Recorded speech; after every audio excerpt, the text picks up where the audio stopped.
She arrived from England with a gleam in her eye. Her husband bid her farewell one foggy London night.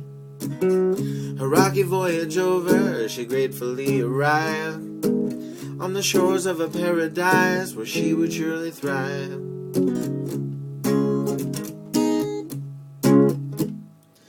Her old husband never showed up as they had surely planned. She took herself for a widow, though fair with able hands.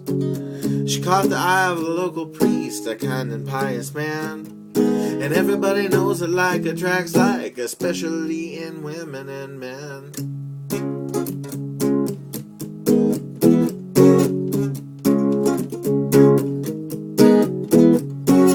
Hester and Arthur were divided by abstraction.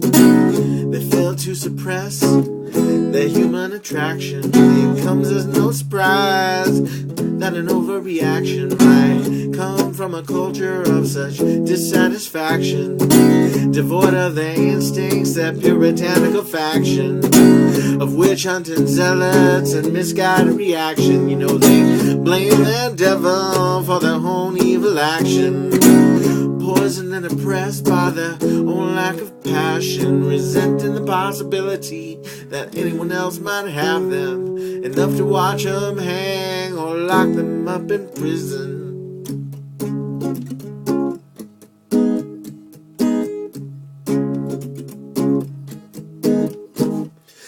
These two were an exception in spite of social mores, and they lay together under moonlight, communion out of doors. And at last they were truly doing what they were truly meant to do, which was to take off their binding costumes, untighten and get loose. Though they lost themselves in passion, came quickly to a halt. But several months later she began to show, and the people named her fall. They demanded that she name the father of her illegitimate symbolic daughter, but just like Eve, she took the fall and made a pearl out of air and water.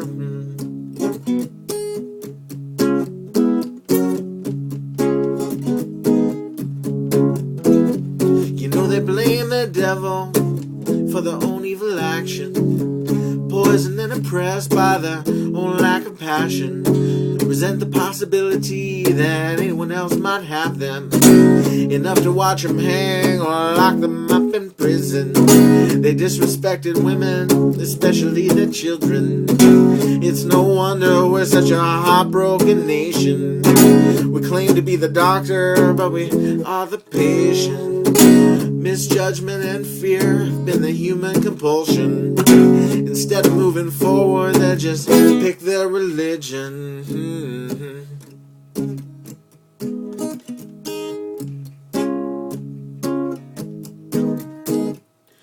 She remained an outcast in spite of her kindness. He continued to lead his flock as if to prove their blindness. And while her good deeds were overlooked, the blind still thought him pious. But an alleged man of God, he was protected by their bias. Self-consumed by his guilt and lies, he died when the last of the truth did rise. And Hester and Pearl looked in each other's eyes. They saw plainly only the strong survive.